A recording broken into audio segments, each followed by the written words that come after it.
Өткүрбек Асылбекович, бул бүт кыргыз элине маалымат болгон нерсе болгон.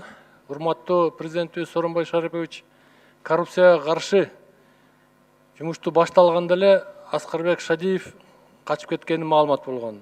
Ал мен билишимче азыр Америкада деп айтылып атат. Ага иш козголуп, азыркы учурда иши сотко ачты дедиле да. Ошо сотто азыр каралып жаткан иштери боюнча бир маалымат берип коесузбу?